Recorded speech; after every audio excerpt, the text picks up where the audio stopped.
Voilà. Donc, comme l'a dit Dr Laïd, et donc accompagné avec Dr Mahioud et Dr Zertal ici présente avec nous, ainsi que notre data manager, Mademoiselle Kroon. Donc, il y a une campagne nationale de consolidation qui aura lieu du 22 au 28 juin, donc c'est la semaine prochaine. Donc, on est habitué à ces campagnes de consolidation qui sont normalement font partie de l'activité de toutes les PMI et tous les centres de vaccination de façon régulière, donc pour convoquer les retardataires qui ne sont pas à jour de vaccination. On a déjà eu trois campagnes auparavant. Il y a un certain nombre d'enfants qui ont été rattrapés, mais c'est toujours pas, on n'est toujours pas au niveau, on n'a pas encore atteint les objectifs escomptés par rapport à ces taux de couverture. Et bien sûr, la conséquence, c'est l'apparition de ces épidémies qu'on est en train de voir ces dernières années.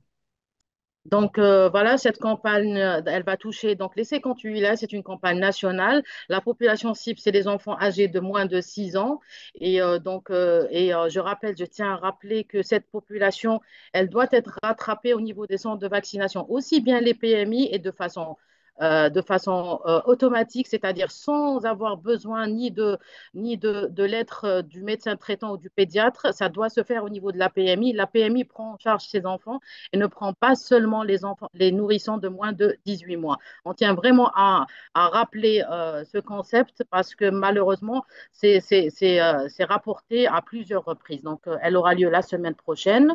Et bien sûr, donc, pourquoi? Parce qu'on est en situation de retard vaccinal. Donc, comme vous le savez, la définition, le retard vaccinal, c'est quoi? On a des âges qui sont recommandés pour la vaccination et le retard, c'est le délai qui est entre donc l'âge recommandé et l'âge réel de la vaccination, ce qui met malheureusement nos nourrissons dans une situation de vulnérabilité. Ils seront exposés à des maladies qui sont à prévention vaccinale, dont les vaccins sont disponibles au niveau de tous nos centres. Il faut savoir, c'est vraiment important que ces 2 dernières années, on n'a pas de rupture de vaccin, c'est très important. Donc vraiment, et puis on a le nouveau calendrier, le calendrier de 2023 aussi qui a été optimisé avec l'introduction de deux vaccins, l'hexavalent donc à 2, 4 et 12 mois, ainsi que le DTC-AVPI à 6 ans. Ça facilite vraiment le rattrapage. Donc, ces enfants sont vraiment à risque. Donc, ils risquent de ne pas bénéficier à temps, donc à temps de leur vaccin, et risquent de ne jamais compléter leur calendrier vaccinal. Et c'est malheureusement ce qu'on voit juste avant les rentrées scolaires, comme vous l'avez tous constaté. Donc, comme vous savez, il y a une baisse de couverture vaccinale.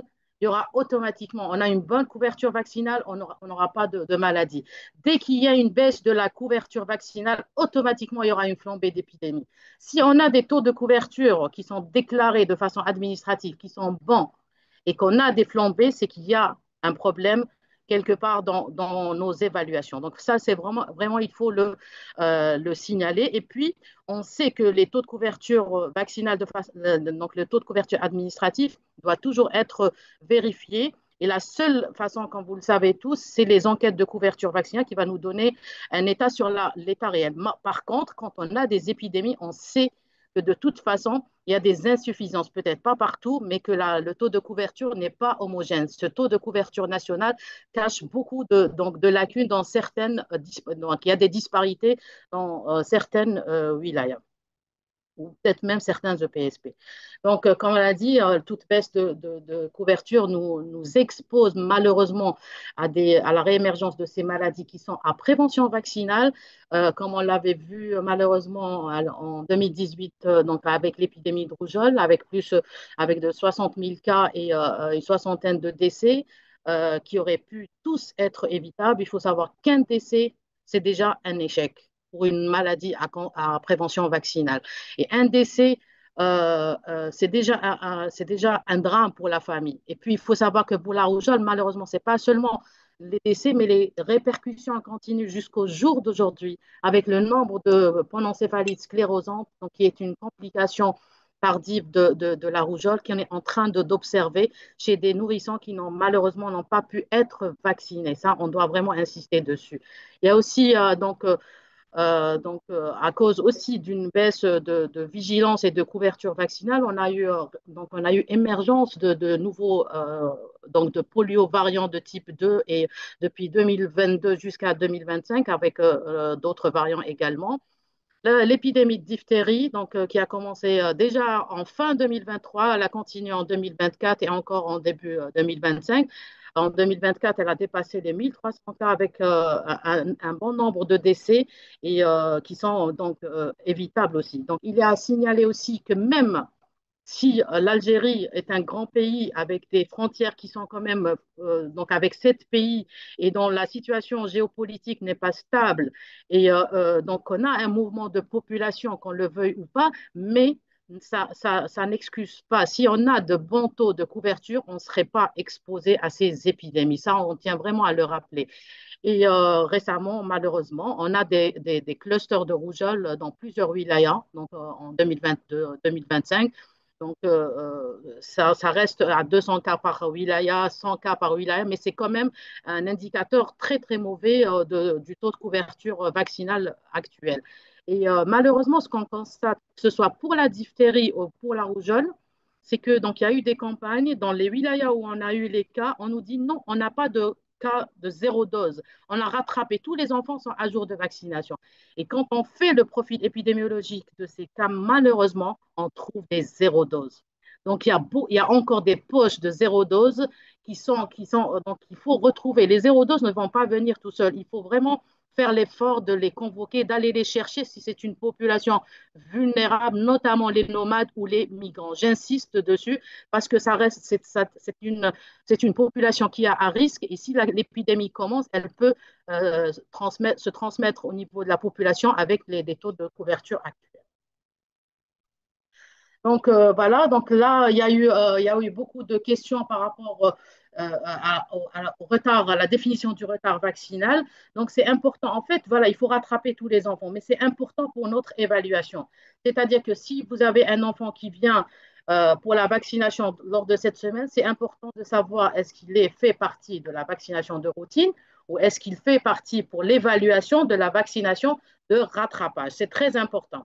Donc, il n'y a pas de consensus, on l'a toujours dit, notamment, mais donc il y a eu une petite définition qui a été acceptée par la direction de la prévention. Donc, pour l'hexavalent, donc pour la primo-vaccination, donc, qui concerne la dose de 2 à 4 mois, le retard a été défini de 15 jours. Donc, de 15 jours de retard. Donc, si l'enfant n'a pas fait sa dose à 15 jours, on le considère comme un enfant à rattraper.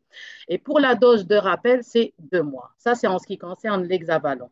En ce qui concerne, oui, oui. Par exemple, si le patient, donc si le nourrisson, il a 2 mois, donc il a 2 mois et une semaine, il vient à 2 mois et une semaine. Donc là, il est en vaccination de routine. S'il est à 2 mois et 15 jours, là, il est en vaccination, on le met dans notre évaluation en vaccination de rattrapage. De toute façon, on va le vacciner. Quel que soit une semaine, 15 jours, un mois, le plus important, c'est de le vacciner. C'est juste pour l'évaluation parce que c'est vraiment important de savoir est-ce qu'on fait des rattrapages ou est-ce qu'on fait des vaccinations de routine. En ce qui concerne l'aurore, c'est la même chose pour la première dose. Et pour la deuxième dose, qu'on rappelle, ce n'est pas une dose de rappel, mais c'est une dose, donc c'est une deuxième vaccination, c'est un rattrapage. Donc la deuxième dose aussi, c'est 2 mois. Donc, on va faire un petit rappel des modalités de rattrapage vaccinal, malgré que donc, ceci a été fait vraiment de façon très détaillée depuis l'introduction donc, du calendrier vaccinal de 2023. Et puis, il y a eu la parution du guide donc, de mise en œuvre du calendrier vaccinal, où on trouve toutes ces. Donc, il y a tout un chapitre dédié au rattrapage vaccinal. On doit juste faire quelques petits rappels donc, par rapport à ça. Il y a un principe général donc, dans le rattrapage, c'est que chaque dose compte. On va pas refaire le calendrier ou recommencer le calendrier.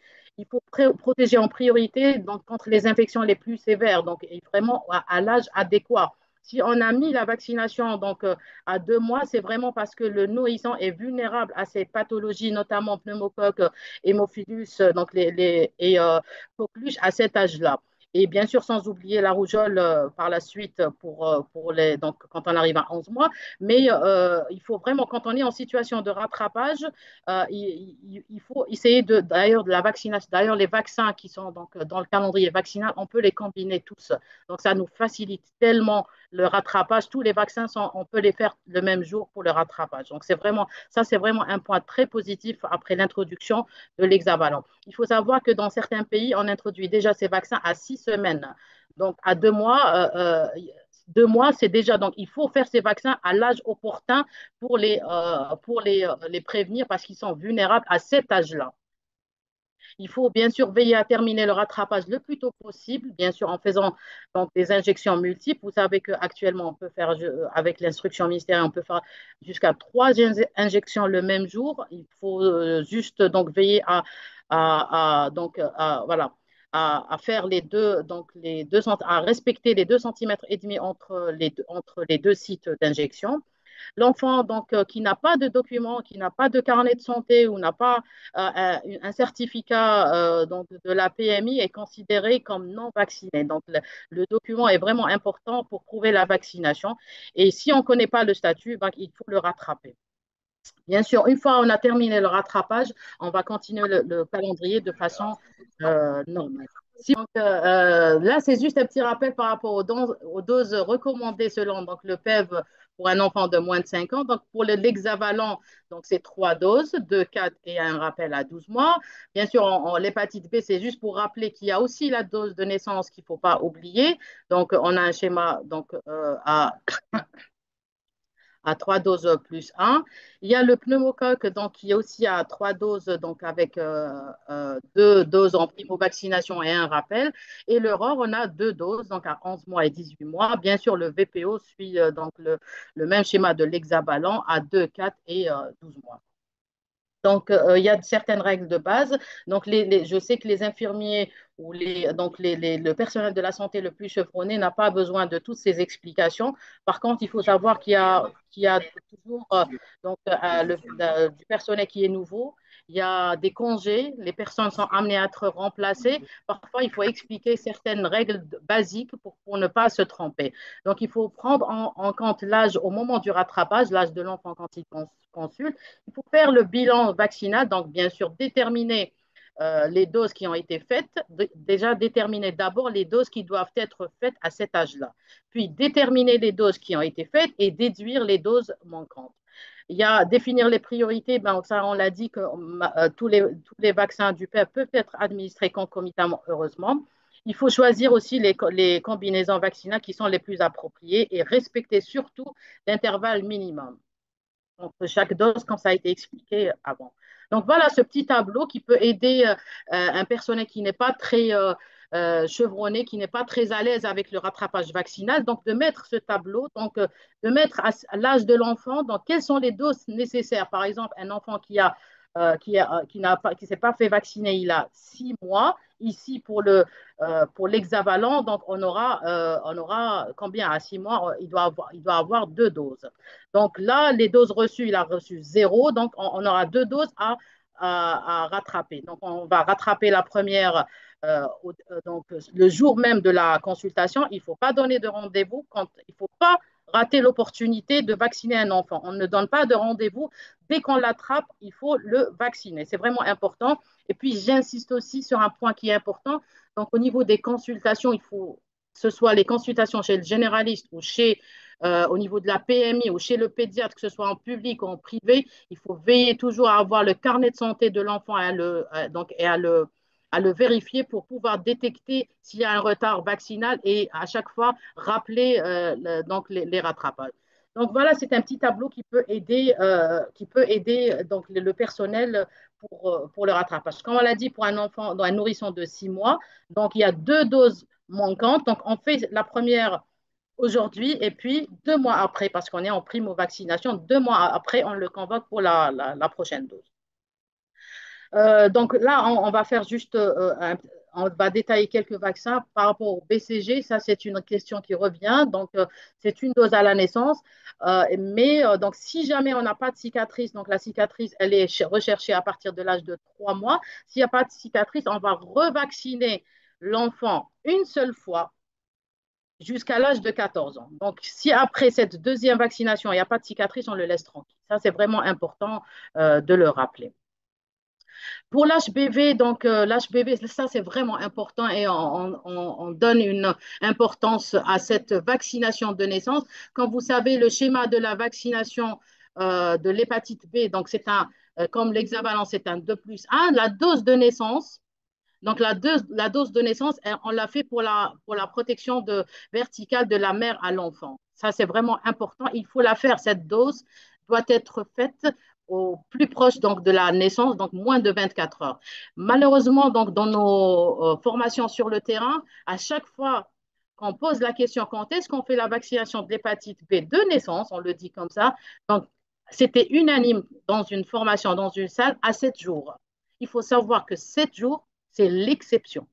La situation normale, c'est donc vraiment à 24 heures de la naissance. Ça, c'est vraiment important. 7 jours doit être une exception. On ne doit pas se permettre d'avoir, parce qu'on a 7 jours, on le fait de façon routinière, de façon, donc on le met dans la route. Non, 7 jours, c'est vraiment une exception. On va essayer, on va veiller à le faire au plus proche donc de la naissance, et ça, que ce soit au niveau public ou au niveau des maternités, donc des privées. Et on insiste là au niveau des DSP qui sont présentes avec nous, de veiller à l'application de cette instruction, notamment chez le privé. Je sais que les wilayas où la DSP est à cheval, la vaccination se fait au niveau du privé dans les 24 heures. Mais malheureusement, dans certaines cliniques, ceci ne se fait pas. Donc, sinon, donc, on l'a dit, le 7 jours, c'est vraiment un rattrapage, mais doit être une exception. J'insiste là-dessus.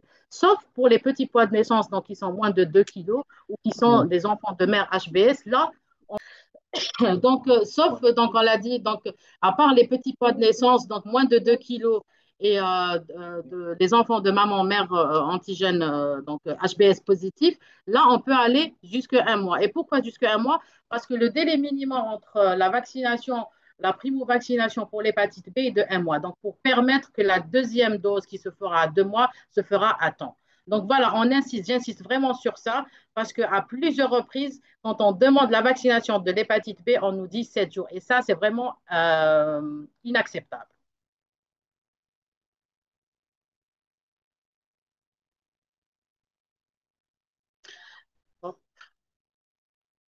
Donc, en ce qui concerne l'hexavalent, le VPO et le pneumocoque, c'est juste un rappel par rapport donc, au délai entre les vaccinations. Donc, le délai minimum, donc le délai entre deux vaccinations en primo-vaccination pour l'hexavalent, pour le VPO et pour le pneumocoque est de 2 mois. Donc, c'est un intervalle de 2 mois et avec un intervalle minimum de 6 semaines. En ce qui concerne, donc ça, c'est les doses de 2 et 4 mois. En ce qui concerne la dose de rappel qui est à 12 mois, donc à une année, donc la dose doit être faite au moins 5 à 6 mois après la dernière dose de primo-vaccination. Le minimum toléré est de 4 mois. Donc ça, c'est juste pour le rappeler, ça a été vraiment expliqué au niveau du guide donc de vaccination, dans les instructions aussi de rattrapage, c'est juste un petit rappel. Bien sûr, là, on détaille un peu la situation. Donc, si on est à moins de 6 mois, donc ces 3 doses avec donc les 2 premières doses à 2 mois d'intervalle et bien sûr le rappel se fera à 12 mois normalement. Maintenant, si on est à plus de 6 mois, donc on fera 2 doses donc à 2 mois d'intervalle pour la primo-vaccination et 6 mois après, on fait le rappel. Donc, ça, c'est un point important. Donc, si l'âge, il faut savoir que donc, la vaccination doit être faite à un âge pour qu'elle soit valide, elle doit être faite à un âge qui est recommandé. Si, par exemple, la première dose a été faite à moins donc, de 2 mois, à moins de 6 semaines, pardon, à moins de 6 semaines d'intervalle, qui est le délai minimum, elle est non valide. Donc, et là, il faudra poursuivre, il faut revenir au schéma de vaccination de 3 doses à un mois d'intervalle, c'est-à-dire on va faire le 2 mois, donc 3 mois, 4 mois et après un rappel à une année. Donc ça, c'est vraiment pour expliquer donc, que le délai, l'intervalle minimum doit être respecté pour que la dose soit valide. Et puis aussi, donc il y a un âge. Donc si jamais il y a eu une erreur et on a fait la première dose donc, de vaccination à moins de l'âge de recommandation, inférieur à 2 mois, aussi donc la vaccination est considérée comme non valide. Il faut juste rappeler que pour l'hépatite, donc, pardon, pour l'hémophilus influenzae, donc il n'est plus indiqué après 5 ans. Et pour le pneumocoque, il n'est plus recommandé après 2 ans. Maintenant, donc, voilà, dans certaines situations, ils ne sont pas recommandés, ils ne sont pas indiqués parce qu'en fait, voilà, l'enfant a dépassé l'âge de vulnérabilité par rapport à ces maladies. Donc, en ce qui concerne l'aurore, bien sûr, on a 2 doses dans le calendrier, une à 11 mois et une deuxième vaccination ou un rattrapage à 18 mois. Donc, le délai minimum entre les doses est de 1 mois. Ça, donc, ça a été tellement détaillé donc, au niveau des instructions. Maintenant, quand on est en situation, donc, comme l'a expliqué Dr. Laïd tout à l'heure, quand on est en situation, comme on l'avait dit, il y a des clusters de rougeole.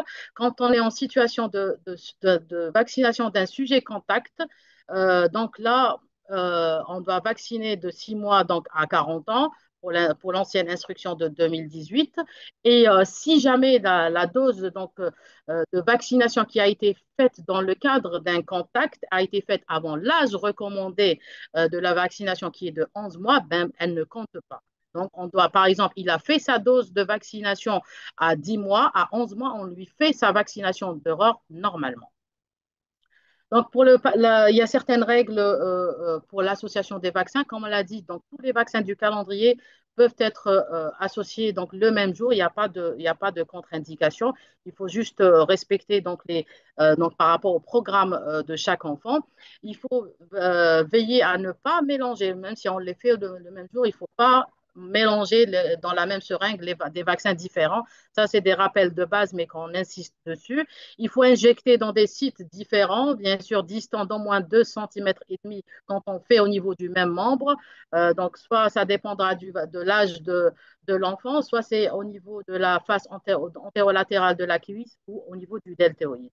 Et bien sûr, l'instruction ministérielle du 14 juin 2021 a permis donc la co-administration de 3 injections le même jour.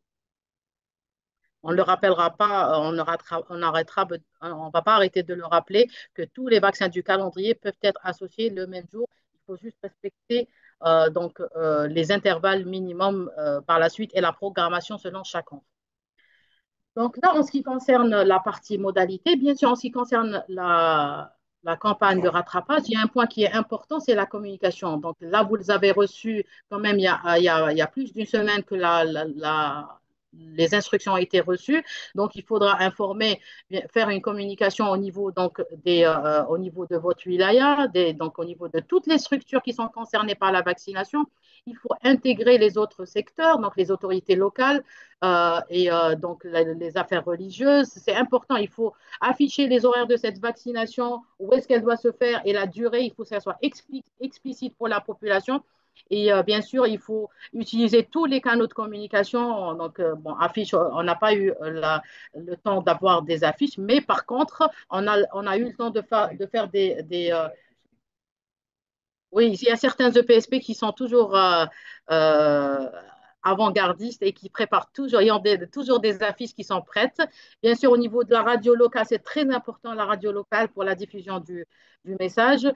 Comme l'a vu aussi, donc la mosquée, c'est un point où l'information marche très bien. Et ça a été constaté au niveau des campagnes donc, du MVPO2 qui ont été menées donc depuis 2022 jusqu'à 2024. C'est vraiment un canal qui est très utilisé et qui donne des résultats.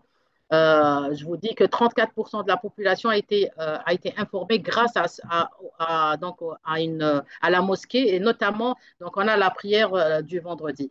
Il ne faut pas, donc là on est donc, dans de l'avancée technologique, donc on a les réseaux sociaux, il faut les utiliser. Je sais que dans les visites sur terrain, on a été vraiment agréablement surpris où certaines PMI donc, ont leur centre, ont vraiment leur page Facebook, leur propre canal, donc, et pas seulement Facebook, même d'autres canaux de communication.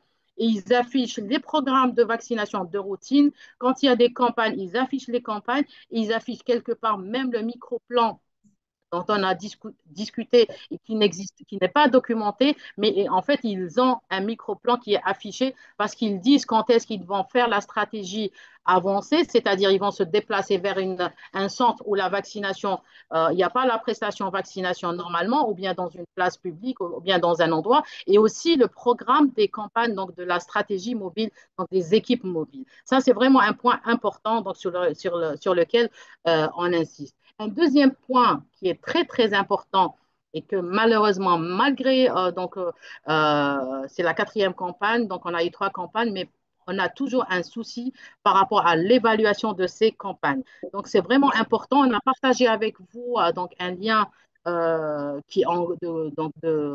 Google Sheet où vous pouvez encoder directement l'évaluation de ces vaccins. Donc ça doit se faire donc de façon quotidienne. Donc pour tous les enfants qui ont été vaccinés, la remontée de données doit se faire le jour, donc chaque jour de l'EPSP ou bien de l'EPH, des EPH ou les CHU qui ont des maternités, plutôt pardon, des PMI. Et ça doit remonter au niveau de la DSP. Et c'est la DSP qui encode au niveau de ce lien pour que l'information remonte au niveau du PEV, donc au niveau central. On doit faire bien sûr la collecte des données sur tous les vaccins administrés, aussi sur le nombre d'enfants qui ont été vaccinés, sur les différentes situations. On va le voir en détail au niveau du canevas d'évaluation. Et donc, bien sûr, à long terme, les résultats de cette campagne. Donc, on a une évaluation pour la campagne, mais par la suite sera intégrée aux données du PEV. Et donc, l'objectif principal, c'est d'augmenter la couverture vaccinale. Voilà, donc voici le lien. Il a été partagé avec tout le monde. Il faut juste cliquer dessus. Il faut vraiment juste cliquer dessus et puis on peut aller encoder directement les vaccins, donc les doses administrées. Et on insiste pour qu'il n'y ait pas d'erreur, pour qu'il y ait quand même une certaine coordination. C'est la DSP qui doit encoder. Comme ça, nous, on a 58 interlocuteurs au lieu de 273 EPSP et je sais combien d'autres CHU ou d'autres EPH qui offrent la prestation de vaccination. C'est vraiment important d'avoir un seul interlocuteur qui est la DSP pour pouvoir signaler certaines incohérences, certaines rapports qui ne sont pas complets, donc des journées qui ne sont pas encodées, ou bien sûr quand on ne reçoit pas les données à temps. Donc la complétude, c'est vraiment que ça soit complet pour les 7 jours de la campagne de rattrapage et que ça soit fait à temps. Donc on ne va pas attendre 7 jours pour encoder le premier jour, pour le faire le lendemain. Donc, on sait que c'est difficile de le faire le jour même, mais on tolère toujours la matinée du lendemain, mais au moins la journée du lendemain. Là, malheureusement, dans certaines nuits, là, on arrive au 7e jour et les données ne sont pas encodées. Donc là, on va passer, ça c'est juste une capture du lien. On va passer directement. Donc, je vais essayer de, voilà, normalement, je clique, je l'ai déjà ouvert, mais voilà, on clique, c'est juste pour vous montrer, on clique, on est déjà hop, dedans. Voilà, donc voilà. Donc là, on partage donc le lien où on doit faire le rattrapage. Donc là, ça a été fait déjà en wilaya et ça a été déjà fait en dose donc de vaccin, plutôt en vaccin. Voilà.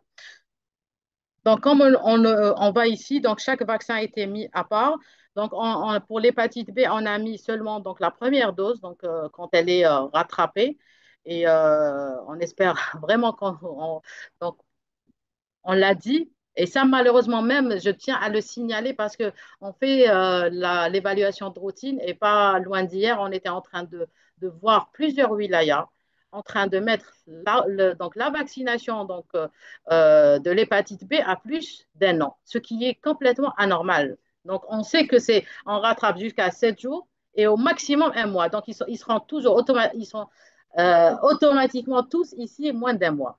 Donc, et là, il y a une répartition par rapport aux enfants qui sont zéro dose. Et là, la définition, elle est ici. Il faut savoir, donc là, on répète et on rappelle cette définition. Les enfants zéro dose sont les enfants qui n'ont pas selon la définition de l'OMS, qui n'ont pas reçu la première dose de diphtérie, tétanos et coqueluche. Donc, ce qui correspond à notre calendrier, à la première dose de l'hexavalent qui est à l'âge de 2 mois. Donc, c'est cette. Donc, quand on dit hexavalent 1, c'est la première dose qui est à 2 mois. La deuxième dose de l'hexavalent, c'est la dose qui est à 4 mois. Et puis, donc la troisième, c'est le rappel à 12 mois.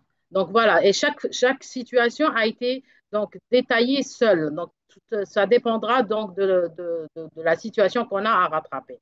Par la suite, donc vous pouvez avoir un enfant qui a plusieurs vaccinations à rattraper. Par exemple, va rattraper le BCG. Bon, on laisse l'exemple du BCG. Il va rattraper l'hexavalent, le pneumocoque et le VPO. Donc, il a moins d'1 an pour la première dose. Il a 6 mois. Il n'a pas fait la première dose donc de 2 mois. Et on le rattrape. Donc, on va mettre une dose ici. Hop, on peut le faire. Donc, on va mettre une dose ici, une dose ici et un ici. Donc, ça, c'est pour les nombres de doses administrées. Par contre, il y a une colonne qu'on a rajoutée par la suite. Et donc là, ça donne, donc là, cet enfant, il va compter pour un seul enfant. Donc ici, on donne le nombre total d'enfants qui ont été rattrapés dans ce centre ce jour-là. Là, malheureusement, on a des chiffres qui sont complètement loin de la réalité. Il n'y a aucune cohérence dans ces données. Et c'est tellement simple. Vous savez, un seul enfant, il peut avoir plusieurs vaccinations. Ici, on détaille les doses de vaccins, donc la programmation des vaccins et l'âge de l'enfant. Donc, et puis, est-ce qu'il est 0 dose, donc il n'a pas eu la première vaccination de 2 mois, ou bien c'est une autre situation. Donc, s'il est en retard pour la deuxième vaccination, pour la troisième vaccination à l'hexavalent ou pour la première dose de rougeole, on va le mettre dans cette situation, dans cette colonne. Et puis ici, c'est le nombre d'enfants. On insiste sur cette colonne parce que c'est la colonne avec laquelle on a le plus de problèmes. Donc, l'évaluation au niveau du sang se fait de façon quotidienne. On renseigne ça, mais on renseigne le nombre d'enfants ici. Donc, vous avez fait 4 doses ou 5 doses de vaccin, ça dépend de quelle situation on a, si on rajoute d'autres vaccins, euh, mais, mais ça restera un seul enfant. Donc, vous avez fait 2 injections, ici, il y a 2 injections, on a droit encore à une troisième injection, et puis le VPO, il est oral. Donc là, par exemple, on peut avoir la situation, si c'est un enfant, si c'est un nourrisson qui a, par exemple, 12 mois et qui n'a pas fait, qui est 0 dose, là, on peut être en situation de rajouter, ici, par exemple, hop, rajouter la première dose aussi de rougeole. Donc, c'est possible. Donc, il aura 3 injections et il aura l'injection, donc il aura le VPO qui est oral. Mais là, on a marqué 4. Ici, on ne met pas 4. On met un seul enfant. C'est vraiment cette partie qu'on veut détailler avec vous. Donc là, je pense que ce lien a été déjà utilisé, tout le monde est déjà habitué. Donc, il y a les différentes wilayas, elles sont déjà, donc chacun en doit renseigner. Et j'insiste, quand je dis ça, c'est vraiment la synthèse de la wilaya. C'est pas, les EPSP ne peuvent pas, oui, et, d'enfants.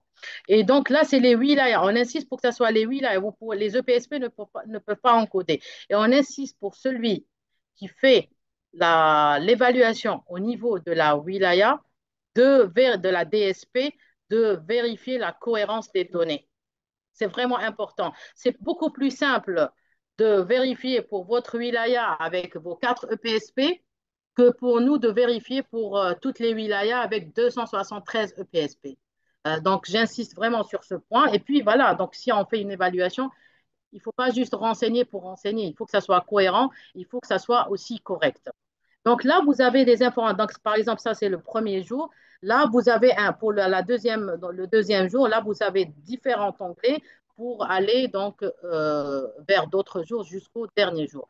Un point important, c'est pas la peine de rajouter. Donc, on parle toujours des personnes, je ne sais pas pour quelle raison, de rajouter des onglets. Donc, on rajoute à la fin de la campagne, on va retrouver une vingtaine d'onglets. Et aussi, on ne rajoute pas. Donc, là, ce qui est en bleu, c'est des formules. Vous ne pouvez pas encoder. Vous pouvez encoder là où il y a le blanc. Et vous, s'il vous plaît, il ne faut pas changer les formules. Sinon, donc, je pense qu'on va verrouiller, on va faire comme là, quand on verrouille les sans mais malgré ça, on trouve toujours surtout des insertions. On trouve beaucoup d'insertions. Donc, il ne faut pas changer, il ne faut pas toucher au canevas. Il faut le renseigner, renseigner de façon correcte, de façon, et donc, dans les temps, donc vraiment dans les temps escomptés. Voilà donc ce que j'ai à vous dire. Maintenant, je sais qu'il y a eu certaines questions. Donc, il y a une question qui est posée par l'EPSP Inti-Motion et c'est une question vraiment pertinente. Et malheureusement, c'est quelque chose qui est rapporté de façon donc régulière. C'est un médecin au niveau de l'EHS. Donc, l'EHS, c'est vraiment, alors, c'est, un établissement hospitalier spécialisé. Je suppose qu'il y a des naissances ici. Donc, il y a une maternité et reporte la vaccination du BCG et de l'HBV chez les prématurés. Donc, on l'a dit, le guide va ça, donc, la question déjà pour les nouveau-nés normaux. Déjà, ça, on a beaucoup de structures qui reportent ça et ça, c'est pas normal, notamment chez le privé. Donc, on donne un rendez-vous parce que le BCG est multidose, on donne le même rendez-vous pour l'hépatite B qui est monodose et qu'on peut le faire. Je sais que certains établissements le font vraiment à la naissance quand le nouveau-né est en bonne santé, il est stable, il n'y a pas de problème, ils le font avec la vitamine K. Ça, c'est pour protéger, veiller à la protection de la transmission verticale.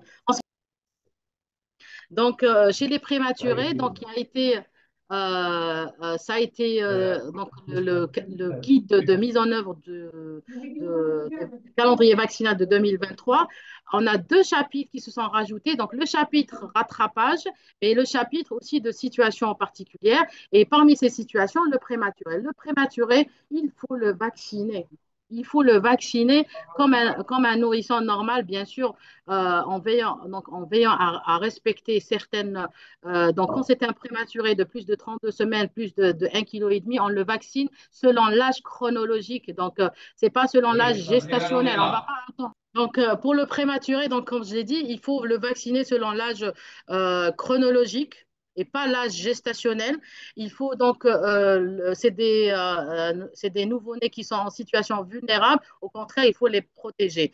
Maintenant, donc, quand c'est un prématuré qui a moins de 28 semaines et qui est toujours hospitalisé, donc s'il est toujours hospitalisé, il faut faire un monitoring cardio-respiratoire et donc le laisser en surveillance 48 heures.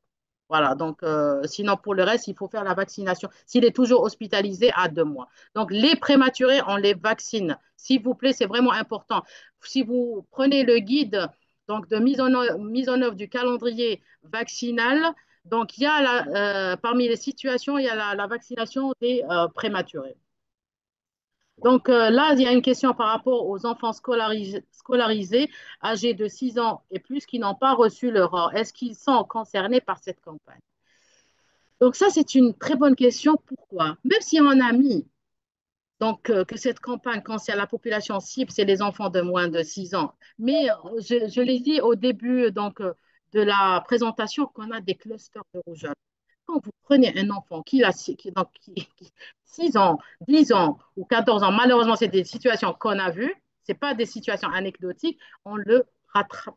On rate aucune opportunité, même s'il a plus de 6 ans. Surtout dans la situation, il a plus de 6 ans, il n'est pas vacciné contre la rougeole, c'est très grave. Donc, et c'est très grave surtout si donc il habite dans un EPSP où on peut faire. Ça, c'est un point que je voudrais vraiment souligner.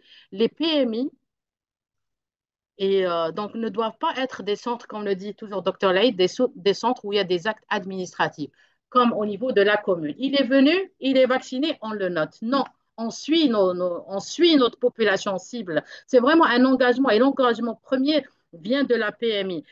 Donc, on a vu, franchement, avec très peu de moyens, et ça, je vais le citer au niveau de l'EPSP El Qala. Donc, je tiens à saluer, on a vu une sage-femme, franchement, donc, tout le monde dit que les convocations, c'est difficile. On n'a pas. Donc, franchement, quand on veut, on peut. Elles, avec très peu de moyens, ils font les convocations. Quand vous vérifiez les registres, ils font les convocations. Ils vont même quand l'enfant ne se présente pas, il se déplace pour aller le vacciner. Et ça, quand je le dis à l'EPS Petra, c'est vraiment aux frontières tunisiennes. Donc, ils sont là en train de, parfois, ils sont en train de vacciner ici avec d'autres équipes de l'autre côté. Donc, ça se fait et ça se fait de façon vraiment que je tiens à saluer, à féliciter. C'est quelque chose qu'on peut faire. Tout le monde dit que c'est difficile. C'est vrai que c'est difficile, mais je peux vous assurer que quand on veut, on peut. Même s'il y a des difficultés, on n'arrive pas. Qui est-ce qui doit prendre en charge ces lettres? Qui est-ce qui doit prendre en charge ces timbres? Qui a des petits problèmes quotidiens, d'ailleurs, qui sont, voilà, qui sont au niveau de toutes les structures. Toutes les structures, on a ces petits soucis quotidiens, mais il faut les surmonter. C'est une responsabilité et c'est une responsabilité partagée.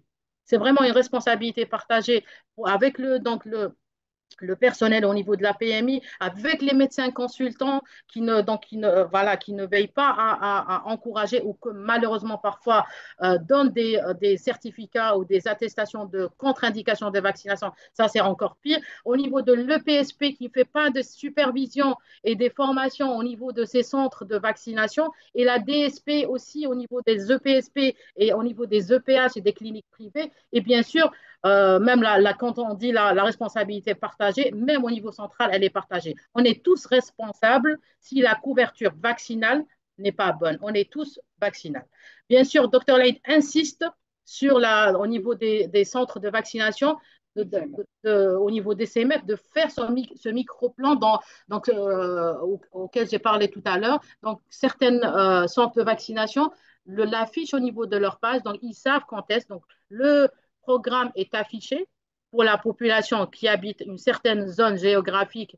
Donc, c'est une stratégie fixe. Ils se déplacent vers les centres de vaccination pour se faire vacciner ou se faire rattraper. Il y a la stratégie avancée, c'est-à-dire que donc il y a des équipes qui se déplacent peut-être 2 jours par semaine vers une autre structure qui n'offre pas la prestation de vaccination ou parfois vers une place publique, parfois vers des écoles coraniques, parfois vers des mosquées pour pouvoir donc offrir la prestation de vaccination et c'est un planning qui doit être affiché et aussi donc le planning des équipes mobiles. Il faut savoir que l'Algérie, c'est un continent.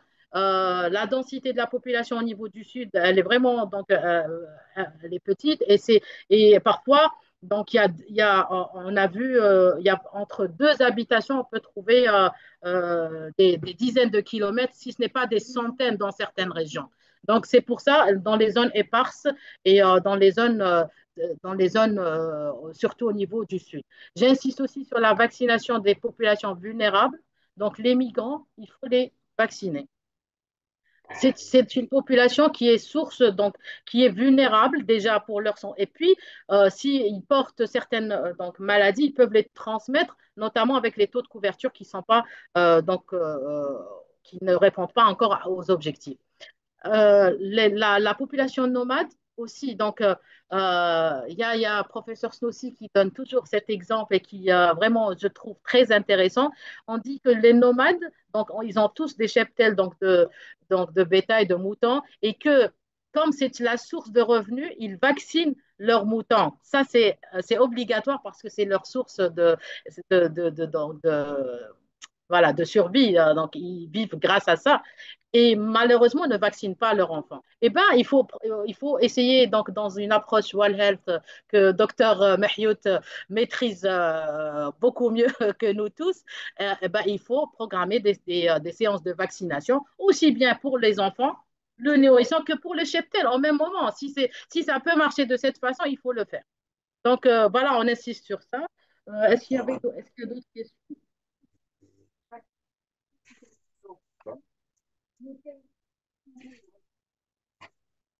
Un nourrisson qui a reçu le ROR 1 à 10 mois et pas à 11 mois, est-ce qu'il faut le refaire? Oui, bien sûr.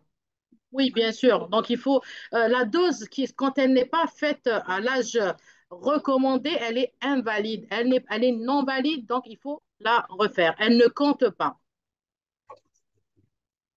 Retard vaccinal avec le ROR, on l'a dit, c'est 15 jours pour euh, pour la première dose et c'est 2 mois pour la deuxième. Je dirais que pour la situation actuelle, j'attendrai pas 2 mois. On a un délai minimum de 1 mois. Si donc, bien sûr, pour ceux qui ont, donc, franchement, c'est important ça, hein. Donc, moi, j'aurais même dit, mais bon, la définition est ce qu'elle est. Elle est donc le retard pas le rappel, mais pour la deuxième vaccination, on insiste sur ça, c'est 2 mois. Donc, s'il vient, il a 20 mois, il est en retard vaccinal. Docteur Leïd insiste, si on fait le rattrapage, ça doit être pour des situations exceptionnelles. Et bien sûr, l'activité de routine ne s'arrête pas. Et il y a un point aussi sur lequel je voudrais vraiment insister. La PMI, normalement, elle doit travailler toute la journée. La PMI ne doit pas limiter donc, les vaccinations la matinée et arrêter à 11h30. C'est vraiment, donc parfois, il y a certains parents qui ne peuvent pas venir à la matinée. Donc, on a vu beaucoup de PMI qui peuvent le faire, donc qui peuvent faire toute la journée, et je les salue, mais malheureusement, beaucoup de PMI arrêtent à midi. Une autre, par rapport à l'évaluation, il explique que ne sont rapportés Et que les rattrapages. Tu insistes. Parce que la question a été posée, elle a perdu un enfant parce que le médecin. oui, donc malheureusement, ça, c'est une situation on a déjà parlé de ça. On a eu pas mal d'ordonnances de pédiatres qui contre-indiquent la vaccination ou de médecins généralistes qui contre-indiquent. Donc, les enfants, les nourrissons viennent avec des attestations contre-indiquant. Il faut savoir que les contre-indications de la vaccination sont vraiment exceptionnelles, vraiment exceptionnelles. La, la plupart, la plupart, et malheureusement, ça, je le dis, c'est notre personnel soignant qui refuse la vaccination pour des fausses contre-indications. Voilà. Donc, ouais. Donc, ça, donc, il y a le personnel soignant. Donc, j'insiste pour le rappel pour les fausses contre-indications. Donc, pas, on l'entend tousser ou on l'entend éternuer dans la salle d'attente. Non, pas aujourd'hui, vous revenez. Ça, c'est comme ça qu'on est en train de perpétuer ces retards de vaccination. C'est vraiment important. Donc, une fièvre inférieure à 38,5 n'est pas une contre-indication. Une dermatite atopique, une bronchiolite qui n'est pas en poussée n'est pas une contre-indication. Et tout ceci est vraiment détaillé au niveau du guide et détaillé aussi. Donc, il y a des rappels également au niveau de l'instruction ministérielle. Et puis, malheureusement, on déplore ces attestations. Là, il y a un travail de communication à faire. Et là, on est également tous responsables. Il faut savoir que l'hésitation à la vaccination, la vraie hésitation est très rare. Donc vraiment, elle est moins de 3%, ça c'est dans le monde entier. Par contre, il reste une partie de la population qui hésite, mais parce qu'elle n'a pas les bonnes informations. Et si le pédiatre a refusé ou a donné une attestation, c'est parce qu'il aussi il n'a pas les bonnes informations. Voilà, il n'a pas les renseignements adéquats pour informer ce patient sur quelque chose qui peut protéger sa santé, il peut protéger la santé, mais vraiment même à l'avenir de façon résiliente. Et oui. Et Dr Laïd dit qu'on peut donc qu'ils peuvent informer le ministère. Donc il y a eu plusieurs cas où on a pu agir quand il y a des vous recevez des attestations ou des certificats comme ça, il faut les partager. Donc je vous dis, je rappelle qu'il y a un travail de communication et d'information. Les parents ont besoin, et ça je l'ai pour l'avoir fait même dans les situations les plus difficiles, quand on avait la campagne RR avec tout ce qu'il y avait avec la campagne médiatique malheureusement. Donc il y avait des parents que quand on leur explique la situation, on leur explique les risques, on leur explique avec des façons en donnant des exemples qui sont bons, en donnant des chiffres en donnant l'efficacité de la vaccination depuis donc l'historique de la vaccination, que c'est la seule donc intervention qui a pu, par exemple, on a pu éradiquer la variole grâce à ça, et on est sur le chemin d'éradiquer la poliomyélite grâce à ça, donc grâce à la vaccination. Tout investissement en vaccination, il faut savoir qu'un dollar investi en vaccination, on gagne entre 16 et 24 selon les études en matière de prestations de santé, en matière de prise en charge. Si les parents hésitent actuellement, c'est parce qu'on ne voit plus ces cas de rougeole, on ne voit plus ces enfants avec des malformations et des avis ou paralysés à cause de la poliomyélite parce qu'on ne voit plus ça. Donc le personnel de la santé Et ça, j'insiste, depuis le personnel de première ligne jusqu'aux médecins traitants, ils doivent prendre un temps pour informer et donner la bonne communication. Et quand on dit communication, actuellement, on ne parle pas seulement de communication, mais c'est la communication qui peut changer le comportement de ce patient, de ce parent, pour qu'il puisse protéger son enfant. Au niveau de l'évaluation, c'est donc oui, c'est juste ceux qui sont en situation de retard vaccinal qui sont encodés. Donc ça, et cette fois, je sais que donc il y a eu, on a donné la définition du retard vaccinal. Ça, c'est pour juste pouvoir faire la part des choses entre rattrapage et vaccination de routine. Encodé. Saisi, docteur Aid, oui, c'est encodé, saisi, et inscrit. Voilà, donc, n'amaro les cases blanches. C'est vraiment important. Donc, je ne sais pas comment le dire en cabine, mais voilà. Donc, je ne sais pas, il n'y a pas d'autres questions?